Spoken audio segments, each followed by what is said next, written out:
Hello, I'm Richard Ridge for Broadway World. Gregg Ostrin's new play, Kowalski, about the first meeting between playwright Tennessee Williams and actor Marlon Brando, has already been extended through February 23rd at the Duke Theater.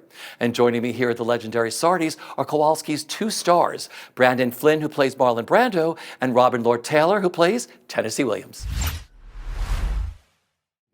It's a thrill. Yeah, it's a lot of fun. I mean, it's terrifying in some aspects, but now that we're in it, it just feels fun to do. Yeah, it's definitely been a process of, quelling the fears, like putting the dark voices in the background, because it really is one of the most terrifying things I've ever done, and only because the character that I'm playing, the character that, I don't mean to speak for you, but the character you're playing, I mean, they're icons of theater history, and it's scary, but it's really fun.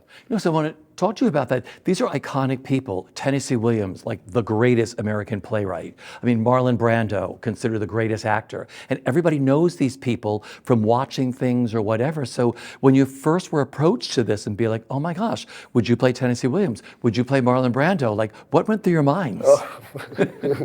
Yeah, the director, Colin Hanlon, called, and I was like, give me 2 days, and I sat and watched everything that I could possibly watch, and I decided, okay, I think I can do this. And then I called him back and was like, let's do it.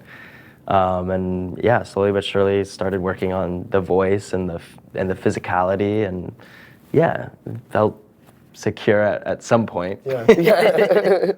I mean, yeah, for me, it was the same. Colin Hanlon, the director, called me. He's an old dear friend of mine for many years, and it's really, I don't get a lot of offers, so it was extra daunting in some ways, because he was like, will you do this? And it's like, if I had auditioned, I would have at least had some sort of period to even sort of see if I could do it, or if, and then book the job from the audition. But no, this was just a straight offer, so it was extra okay. And then I just said okay immediately, because what a brilliant project. Yeah. It's so wonderful to watch the two of you work together on stage.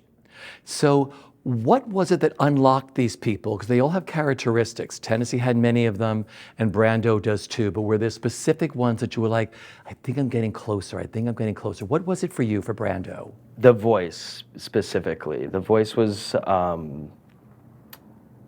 what I found most daunting about him and most specific about him, especially because even for the time that he existed in what we're portraying in the play, his voice was unlike anyone else's that was speaking, and it still kind of is unlike anyone else's. I actually just listened to him singing Luck Be a Lady on Guys and Dolls, and I'm like, what? It's just, it's otherworldly. So that was, the fine line of making a sort of caricature of it, speaking of Sardi's, a caricature of him, but and not wanting to do that, but make it really like a natural, lived-in voice. And I just watched Streetcar so many times, and it kind of just slowly felt like I had the ease and grace of it. And was it easy to get? Nothing's easy. Nothing's easy, and it veered into old-time Tucky, and then I just had to find that sweet spot where it was, just more natural and light, and just existed that way, and then I thought it was so fun to do. For Tennessee, what unlocked him for you? The voice, sure, but really for me, it was more of the physicality. I had done research, and I specifically John Lahr's book, Mad Pilgrimage of the Flesh, which was just a brilliant read on its own. Whether or not anyone's into Tennessee Williams, it's just riveting. But in that book, especially when talking about the earlier days and leading up to Streetcar, he mentions many times that Tennessee was in a volatile relationship, and that relationship was the inspiration for Streetcar, and his lover was Stanley, and Tennessee was Blanche. And so that unlocked something to me about the effervescence of him, and also just the unapologetically queer aspect of him, in that he was a man that was he was plagued by bouts of depression, addiction, massive insecurity, massive, just unsure of himself, and also equating his work to his value as a human being. All of those things together, but at the same time, the one thing that he was fearless about and absolutely unapologetic about was the fact that he was a gay man. And at that time, that was absolutely, had not been since Oscar Wilde, you know.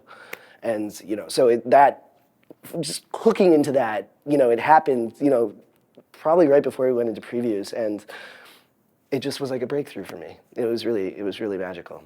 So finally, what are you enjoying the most with doing Kowalski here in New York? I mean, if this is trite, I apologize, but it's the people in our show, specifically Brandon, because when you start a show, especially a show where your character has to have such intense scenes with someone, before it starts, it can just, one of the scariest things can just be like the fear of, is this person gonna have my back? Is this person gonna support me? Is this person gonna care about me? You know, or is it just about them? And when I first met Brandon, it was so clear that that was not the case, and he's one of my best friends now, so. Yeah, I mean, there's one moment in the show at the very end where we get to lock eyes before like the sort of end epilogue, and it's such a small and monumental moment at the same time, and it's just like, it's my favorite thing in the show. And you know, I love working with Robin, and I love that the cast at the end of every show just puts ourselves in a little circle, and we either go, "Ugh," or we're like, fuck, that was great. Yeah. Sorry, I shouldn't curse. No, it's fine. Okay, yeah, fuck, that was great. That's a Brando. That's a Brandoism. Yeah, there we go.